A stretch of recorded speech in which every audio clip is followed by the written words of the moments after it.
In the words of Deepak Chopra, when you struggle with your partner, you are struggling with yourself. After months of distrust, suspicion, infidelity, and lying, Democratic leaders push back against a loud, frustrated activist base, and it turns out you really do hurt the ones you love. You don't have to apologize for being emotional about your dad who served our country as a Marine, man. That's I get emotional. The president now comes face to face with the raw emotion of his base on the campaign trail. The base, angry and fired up at the White House. Those who didn't get everything they wanted. You guys beat up the base and browbeat them too much and didn't offer a progressive enough agenda. Well, the base wants red meat. Right. They don't want a lecture. With no red meat to serve between now and Election Day, the president's team, battle-weary from fights on healthcare, Afghanistan, and now tax cuts, has simplified its message to the left side of their party. Your base in the Democratic Party should, quote, stop whining. For the left to be kind of frustrated at what they've been able to do really is kind of extraordinary. White House supporters insist it's not that bad. S-chip, Ryan White, HIV/AIDS. I can go on and on and on. Frustration on the left provokes an ultimatum. It's time to just buck up here. About this disaffected base, telling them to come on, you've got to get off it, you got to get out to the voting booth. Shake these base Democrats and try and get them to pay attention. The White House message: historic change has come and more change is coming, but not if you sit out this election. 35 days until Election Day. Voters still, to a certain extent, blame the former President George Bush for the recession. 70% of the people in the NBC News Wall Street Journal poll don't feel as though it's ended. 56% now say that President Obama inherited these problems. The challenge: bring back the passion. Hello, Wisconsin! And get back into action and wake up to reality. Democrats rallying to present America a choice, and there's a stark choice. Understand that we can make things better, continue to move forward. I feel like I'm in the middle of a family feud. Good evening from New York. I'm Lawrence O'Donnell. Yesterday in New Hampshire, Vice President Joe Biden told liberals unsatisfied with the progress of the Obama administration to, quote, stop whining. Later on this program, he changed his message to buck up, which put him in perfect sync with President Obama, who, in a Rolling Stone interview out today, took his, quote, irresponsible base to task for their lack of enthusiasm and told them to, quote, buck up. The progressive blog Firedog Lake responded, really, dude? That's your message? I can't stand you. Now go vote for me. And so the battle for the soul of the Democratic Party is joined, with just 5 weeks to go before a possible Republican takeover of Congress. Joining me now to discuss the Obama interview that has driven today's news cycle is Rolling Stone executive editor Eric Bates, who was in the room with the president during that interview. We're also joined by one of the leaders of the people President Obama is telling to buck up, Adam Green of the Progressive Change Campaign Committee. Thanks, you both, for joining us. Now, Adam, no whining, okay? Okay. No whining. Sounds good. That's a deal. All right, we're going to just, don't whine. We're going to start with Eric. Eric, let's start with another quote in your interview. It's where the president says, if people now want to take their ball and go home, that tells me folks weren't serious in the first place. If you're serious, now's exactly the time that people have to step up. Now, here we have another Rolling Stone quote that's causing trouble. This is after General McChrystal ended his career with Rolling Stone quotes, thanks to you guys. Was this one of those things like in the McChrystal interview where it's kind of seemed like maybe he didn't quite realize what the impact would be when this was in print?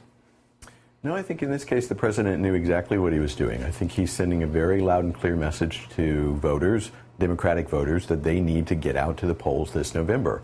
I think the White House position and the president's own perspective comes across very clearly in this interview, that he feels that they've accomplished a lot of their agenda, that the base needs to realize that, and that the alternative is a lot worse, and that it's just really not acceptable to sit on the sidelines. The change, as he said, is very hard. It takes a lot of time, and if you're serious about it, you got to keep at it. But in that moment in the room, did you have that sense that in this particular statement, this is something he really meant to say, or it wasn't some parenthetical to something else where he was making a larger point? Was this?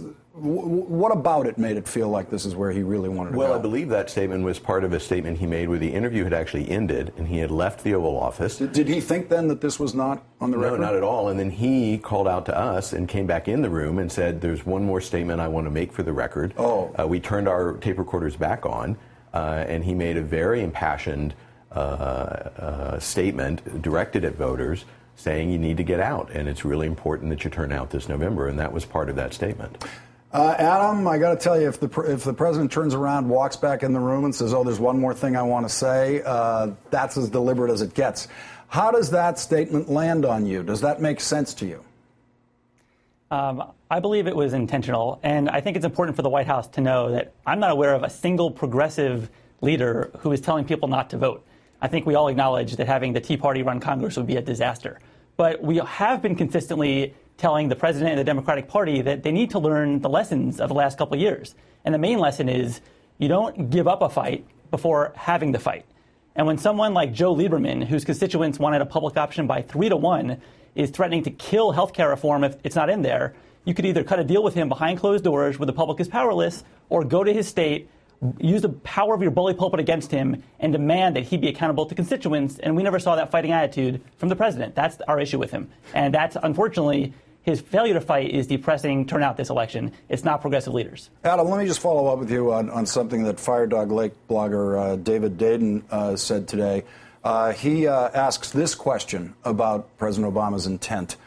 I think you're seeing 2 years' worth of friction spill out right before an election. Either that, or the White House has possession of some polling that says browbeating works. It's one or the other.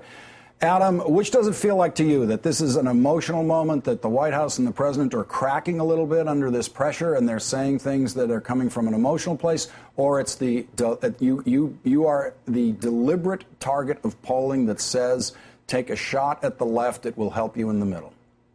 I'm pretty sure it's emotional. I know some folks in the White House, and they're emotional about this. But unfortunately, the critique is wrong. They keep saying that progressives wanted Obama to do everything, and that we want him to win 100% on every issue. That's just not true. All we want is before you compromise, before you cave, you need to make the fight. And polling consistently showed during the public option fight, during the Wall Street fight, that if Democrats were willing to fight harder, not softer, that it would be more popular with the public in addition to being good policy. So, we're saying to the White House, look, we're with you. Our group is making over 500,000 phone calls to voters to get out the vote for Democrats. We're getting out the vote. But you need to learn the lesson that if you want to prevent this from happening again, you have to be willing to fight and make your former voters enthusiastic to come back out again. Eric, how did you get an interview with the President of the United States? It's not an easy get. And then when you're dealing with a politician, you always have to ask yourself, why did he decide to do it? Sure. Well, we asked that question before we went, but we called him up, called up the White House, told him we wanted to do this, had a series of conversations with them about timing. And I think it's clear that they know the election's coming up. They know they need to turn people out, and especially to fire up the young voters who came out in such historic numbers in 2008. And you see that with the president going to the University of Wisconsin and kind of beginning a campaign targeted at young voters. So I think it was very intentional on their part. Did he agree to do this interview after the McChrystal interview came out in the Rolling Stone? Absolutely. This was probably, I'd say, 3 weeks ago or so that we finalized the arrangements for this interview. All right, he was out. The president has changed campaign styles, as we all now know, from the town hall meeting stuff that wasn't going so well, especially the one on CNBC, where one of the women in the audience got up and told him she was exhausted trying to defend him. He's now gone out on the road into big arenas. Adam, he's trying to fire up supporters the way he did with you people in big arenas last time around. He was in Wisconsin tonight at a big rally. Let's take a look. We are bringing about change, and progress is going to come, but you've got to stick with me. You can't lose heart. Change is going to come for this generation if we work for it, if we fight for it, if we believe in it. Now, that was just the rhetorical warm-up in the big arena. And then, Adam, he started talking directly to you and your troops. Let's listen. During the campaign, especially after we had already started winning, the feeling was, well, this is just exciting. You got those, nice hope posters, and then there was the inauguration, and, Beyonce singing, and Bono, and I know sometimes it feels a long way from the hope and excitement that we felt on Election Day or the day of the inauguration. But I've got to say, we always knew this was going to take time. We always knew this was going to be hard. I said it was going to be hard, remember? I said I was going to tell you some things you didn't want to hear. I said that we were going to have to make some difficult choices. I said not everybody was going to be happy with every single decision I made. You did not elect me to do what was easy. You didn't just elect me to read the polls and figure out how to keep myself in office. You elected me to do what was right. You elected me to do what was right. That was change you could believe in, that I was going to do what was right. Adam Green, your response to the President of the United States. Look, I love the Barack Obama of 2008, the one who said, in your own quote right there, that he will actually fight, quote unquote. That's what we need. And when he said, I don't want to do what's easy, well, that's exactly our point to him. It's easy to go behind closed doors with Joe Lieberman or someone like Olympia Snowe, who are completely out of touch with their constituents.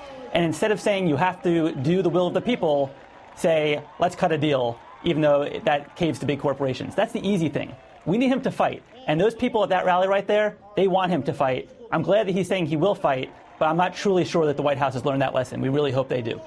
Eric Bates, this president is known as the coolest customer you can possibly deal with. Was that your sense being in the room with him during this interview, in both his conduct of the interview and the experiences in his presidency that he was talking to you about? Oh, absolutely. He's very poised, very in command, very confident, very articulate. No cracks in the facade, because I think that's who he is and how he conducts himself. One of the frustrations I think that comes through in the interview that he feels is that he said, look, we often face a choice between what's going to work politically and what's going to work for governance, and we try to make the choice over and over again that'll work for governance. Now, you may disagree with that. You may feel he hasn't fought hard enough. But in a lot of cases, as with the public option, he said we could have had that fight. It would have pleased Rolling Stone. It would have pleased the Huffington Post. But in the end, we wouldn't have gotten health care reform. So his judgment in a lot of those cases is that he has fought for what's gettable, and he feels that people need to recognize how much actually has been won.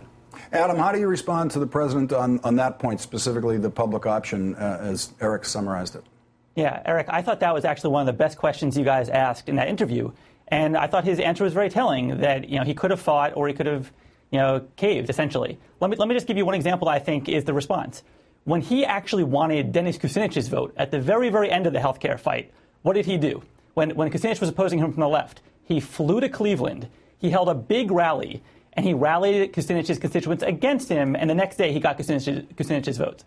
Where was that mentality with Joe Lieberman and Olympia Snowe? If he had done that, and despite the fact that their constituents wanted the public option, and despite the fact that the President of the United States used a bully pulpit against them, they still were recalcitrant, I think a lot of progressives would have been like, you know what, you tried your best. But he didn't try. He cut a deal. The public was powerless in that backroom deal, and that's what we're upset about. We want this president to fight. We want him to succeed. We want the Barack Obama of 2008 to fight and succeed. Eric Bates of Rolling Stone and Adam Green of the Progressive Change Campaign Committee, thank you both for your time tonight. Thank you. The Republican Party has its own ideological struggle. Florida Governor Charlie Crist, who left the party to become an independent, will tell us what he thinks will happen to the GOP after the midterms. And later, Levi Johnston in the spotlight. We'll talk politics now that he's running for mayor. Stand by for breaking news with Levi Johnston.